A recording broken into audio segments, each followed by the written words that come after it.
Nagkaharap na naman yung dalawa. Grandmaster Magnus Carlsen at Grandmaster Hans-Mok Niemann sa napaka-importanteng round dito po sa ginaganap na FIDE World Rapid 2025. Over the board po ito yung mga nagtatanong, online na naman siguro yan. Kaya nandyan si Niemann. Hindi.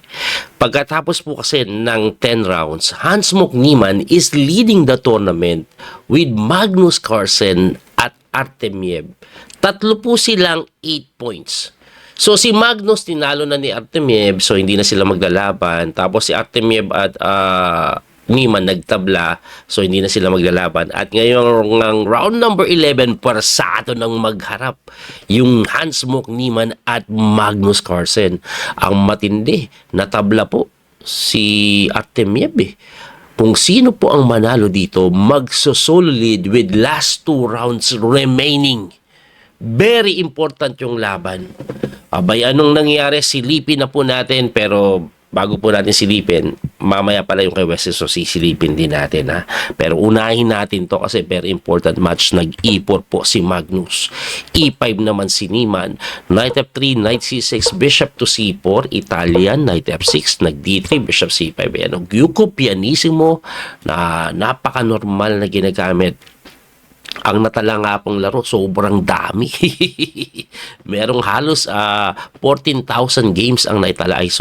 Almost 15,000 games ang naitala sa Bishop C5. Anyway, nag-castling, H3 lang para hindi makatalon o bantay lang. Nag-D6 and then C3, very typical approach. Nag-A5 na tinirahan ng Rook to E1. Ang mga common dito sa Italian, paulit-ulit na to Rook E1, suporta dito, gusto mag-D4, gaganon, para Knight G3, Bishop E3. Laging ganyan yung Italian. So, sinagot po yan ng atras agad para hindi basta makatulak. Ang tanong, coach, pwede naman itulak nung sinasabi mo para hindi basta makatulak. Pag tinulak mo kasi, capture takes, tapos may sacrifice dito yan. Tapos pag kinapture mo, tirahan ka ng D5. So, ang ending, isolated yung D4. Kaya hindi din ni D4 yan. So, ang ginagawa is knight lang po develop, nagna-knight to E7, umaatras yung kabayo, talon yung kabayo sa G6, umatras po yung bishop. Kasi ang pinakatema naman po dyan ni itim, magsi-C6 ganun, dadalhin tong bishop. Ang ginawa ni Magnus, atras agad para puntayan dito, tapos makaka-D4, support kasi yan. Typical yan. At ang ginawa nga ni Niemann, nag-C6, ayan Pagka C6, nalaro na pala ito ni Niemann before against Wesley So, na uwi sa tabla. Ngayon niya, ginamit niya kay Magnus. So, pagkatira po ng C6, nag-D4 si Magnus na kung saan, hindi na po yan yung tinira ni Wes. Ang tinira kasi ni Wes sa labanan po nila, tingnan ko lang kung ano. Ang tinira ni Wesley ay Knight to G3. So, ibig sabihin, medyo novelty po yung pinawalan ni Magnus na yun, na tiradang D4 agad. Ayun, punta tayo sa D4. Ayan, balik tayo kay Magnus. Kasi D4 agad ang tinira ni Magnus na sinagot ng D5 ni Niemann. Medyo sumasabay. Nung tinitingnan ko yan, sabi ko, bakit ganun? Na libre ito. Kasi once na-capturein mo yan, whatever piece you use, may kain dito. May capture. Ang tanong, coach, ano mangyayari naman pag kinapture muna ito bago natin tikman to? Kasi nga libre. Pag kinapture mo to, makakatulak, atakado. Once gumalaw yung knight, kahit saan ka pumunta, saka kakapturein yung D5. Magkakaroon ng malakas na center pawn ang itim. Kaya ang ginawa ni Magnus, number 1 engine move, Bishop to G5. Tagal nag-isip ni Magnus, halos 3 minuto, pero itong si Niemann, nanibago din dyan sa tiradang yan. Nanibago. Ang ginawa ni Niemann, hindi niya alam gagawin niya, nag-isip ng matagal at tumira po ng H6. Ayun, 4 na minuto nag-isip. At ang tiradang po yan ay, ang tirada po na yan ay number 1 engine move. Habang naka-live ako, sabi ko, pusang gala, nakikita nila pareho number 1 engine move Kinapture po yan, binawi, and then kinapture. Number 1 engine move na naman. So ngayon, wala kang tulak kasi wala na yung kabayo, di ba? Pero sinabi ni Niemann, number 1 engine move din ako ito. Tapos pagkatira niyan, kinapture lang po ni Magnus. At dito, medyo nasupresa ako sa approach ni Niman. Kasi po, equal na equal ito kung kakapturein mo lang. Sabihin nyo, coach, paano na equal yan? Libre. Pagka-capture, meron palang rook d8. O, diba? Saan pupunta? Aatras ka. Pag umatras ka, edi may bawi na dito. Ayan o, may pressure na binibigay. Diba? Okay? Sabi nga dito, ng engine, wag mo daw munang kainin. Asarin mo muna siya. Paano mo siya asarin? O, tulakan mo daw muna. Pagka bishop c2, bishop e6 ka lang, develop ka muna. O, wag mo kainin kasi di naman madepensahan. Yun ang pinaka-idea ng engine dito eh. Pero ibalik natin ha. For some reason kasi, Niman nag-aggressive guys. Instead na capturing itong pawn, sabi ni Niman, it's all yours baby. Nag-knight to f4. Pusang gala. Gustong guluhin yung laban. Etong si Magnus, sabay kinapture tuloy yung pawn. Number 1 engine move yun na binawi. At ang ending, 1 pawn up si Magnus. Pero ang hirap laruin for the side of white kasi nga, grabe yung knight to. May pressure na binibigay. Parang gusto ata mag-sacrifice. No? May mga idea pa po ata na ganito. Kaso, si Magnus naglalaro eh. Mahirap laruin. Papadaliin natin. Knight g3 develop. With the idea of wala nang ganun. Pag gumano ka, tatalo ka. Nakadepensa yung kabayo nakaharang. Hindi lang yun. Later, pwede po siyang tusukin dito. Pero si Niman, chess player din. Sabi niya, tirahan na nga natin ito na ulit ng puro number 1 engine mo. Bishop to e6 lang. Normally, pag umatake kang ganyan, wag mo ipapalit eh. No? Anong problema? Gusto niya pong kainin yan, pawn takes, para mabuksan. Ayun. Lalakas yung F-file. Pero nakita ni Magnus with number 1 engine move, which is knight E4, na kung saan pag pumunta ka dyan, yari ka dahil may knight dito. Yung mga capture dyan, kicking mo ban ka lang at walang kasunod. Yung queen mo mababato dun sa dulo, mawa 1 piece down, matatalo ka, boy. Ubus. Ganun na mangyayari. Kaya po, napilitan yan bumalik at yan ang number 1 engine move. Atras lang. Pag atras, nag-rook to c6 na sinagot ng bishop takes bishop and then binawi ng reyna of course. Ayan. So kung mapapansin nyo, libre po ito pero may pin yan eh. Or dito siguro kaya hindi pwede gawin. Ang ginawa is nag-rook to b8 na kung saan napatakbo sa e3 at pagtakbo sa e3 since inaatake yung knight, umatras yan. So pagka-atras may pressure pong binibigay dito. No, may pressure na binibigay dyan. So, ang ginawa, nag-B3 lang, dinipensahan po yung B2 na sinagot ni Niman ng medyo kakaiba talaga maglaro si Niman. Alam nyo, simple lang tabla na. Kakainin mo lang to, equal na yan. Equal na yan eh. Pero si Niman, for some reason, the way he play the game is talagang gustong manalo. Kasi kung sino manalo dito, malamang magcha-champion na eh. Ganun mangyayari kaya pinipilit. Anyway, pagka B3, nag-A4. And after A4, rook takes na. Siyempre, kinain, libre. Tapos, kinain na yung D4. Hindi ko alam, pero in-insert niya pa talaga yung A4 eh. Nagkaroon tuloy ng rook to D6. Ayun, napilitan magpalit. At dito po, ayan, umiwas. Kinapture, takes. Malinis bigla. 1 pawn up si Magnus. Diba? At ang matindi, lamang pa ng 1 minuto si Magnus. So, nagkatirahan yan. Pero Magnus, pag ganitong klaseng endgame, ayan, umatas, mali pa nga daw eh. Dapat daw dito siya magstay para tuloy yung pressure. Nakablock din dito kahit papano. Eto, walang silbi kasi pagka G3 wala na.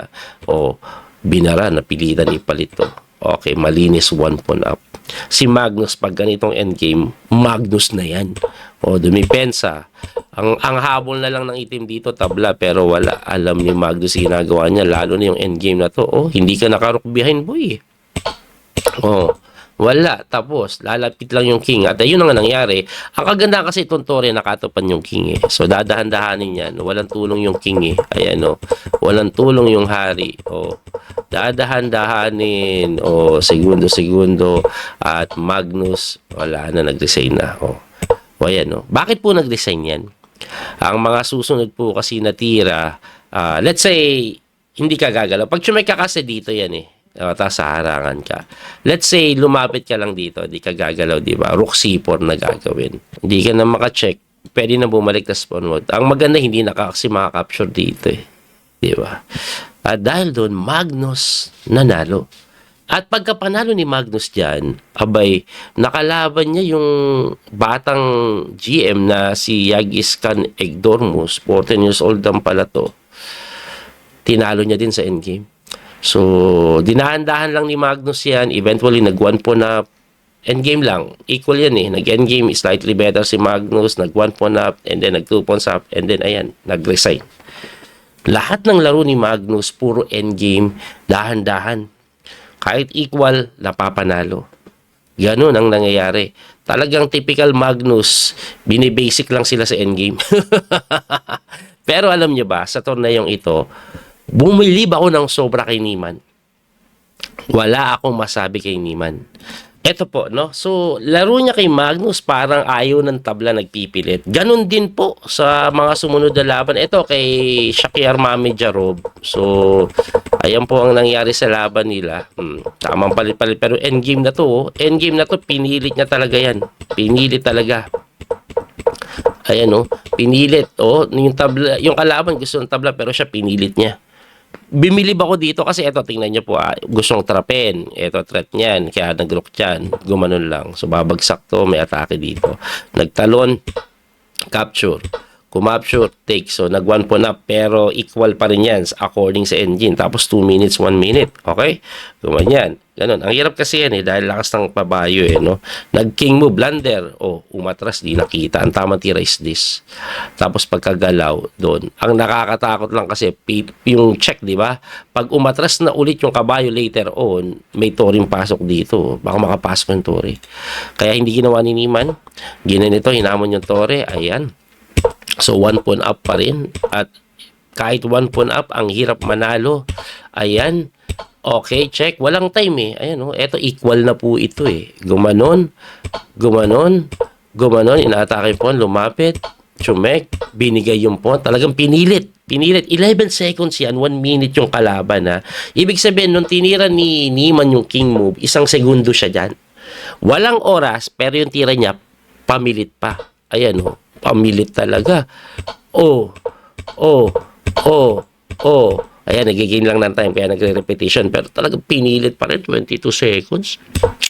Tinulak. Check. Check. Check. Oh, talagang pinipilit, guys. Pinipilit. At pagkapilit na yan, nakakatakot na po yan. 14 seconds. So, 4 seconds siya nung tumira. Pinilit niya. Ang dami kasing nakahang eh. Pero pinipilit niya talaga, oh. Ayan, oh, marang, nag-1 piece up, pero equal pa rin yan. Kaso, mahirap laruin. Ayan, oh. Usually, tabla po yung knight and rook. Kaso, dito, time pressure sila pareho. Do lamang pa ng konti sa oras si Mamedyarov. Dito, nag-iisang tira para makatabla. Eto. Bakit? Kasi ang threat, knight F3. Pag tsumeka kasi dito, kumimove yan, di ba? Pwedeng maka-king move, makatakas. Hindi ka maka-knight check sa may rook takes. Eh, kaso nagtulak. Ayun, pagka-knight mo, wala na. Hindi na makatakas yung king. Wala na. Tapos, nag-resign na dito eh. Kasi checkmate. Tinapos na. No solution eh. At dahil doon, nanalo si Niemann. So, nag-second place pa rin. Umabol sa second place. Ngayon, last round. Talagang bumilib ako dito. Last round niya, si MBL. Itim po si Niemann. Tingnan nyo yung naging posisyon. Oh, tingnan nyo yung naging posisyon. Medyo equal na equal. So, ginugulo naman ni Niemann. Kaso, medyo equal yung posisyon. Ayan, equal po talaga. D5, kailangan mong itanggalin yung isolated. Queen D7, tumakbo. At ang ending, ayan, medyo equal talaga. Pero tingnan nyo yung play ni Niemann na. Okay, nag-knight. Pinalit. Yan, dito. Ang simple dito, ito gawin mo, itabla na agad eh. Kasi mapapalit-palit na yung pyesa, opposite, no? Pero Niemann, no? Doon pumunta. Tapos pagkatira doon, knight jump. Oh, rook D7. Talagang, ano yan niya eh. Mikot. Alright, lapit yung king. Alright, talagang, ayan, pinalit dito, pero pag kinapture kasi yung knight takes, ayan, may ganon. Kaya hindi kinapture, tinulak yung pawn. 36 seconds na lang siya. Oh, ayan, kinapture. Ayan, napapalit, pero the way siya maglaro, hindi yung tabla agad ang habol. Dito nga lang napilitan na siyang tumabla. Kasi ang daming way para i-simplify, wala ka na mo problema pero si Niemann hindi niya tinatabla. Hanggang mapilitan siya dahil si MBL yung may pilit dito Dito sa part na to na. Kasi persado na lumapit, walang ibang tira si Niemann pero tinabla ni MBL. Si Niemann, ako kinakabahan sa kanya sa mga pilit niya. Ang baba ng oras na pag pinipilit niya Pero bumilib ako dahil gusto niya talaga manalo, no? Anyway, yan ang nangyari kay Niemann. At anong nangyari kay Wesley? Tingnan po natin bago ko ipakita yung final standing. Hindi kagandahan ang nangyari kay Wesley. Ito po kasi sa day 3 o final day, yung unang laban, natabla siya kay Cristobal. Inaatake kasi siya Inaatake siya dyan. Hindi ko alam kung sino nag-offer ng draw, pero parang goods ang white dyan, pero nauwi sa tabla. No? Nagka-opera niya kasi haba pa ng oras Tapos sumunod na laban, pagkatapos ng tabla na yan, nanalo na. Ayun. Dito, medyo nagustuhan ko yung approach ni Wesley So dito.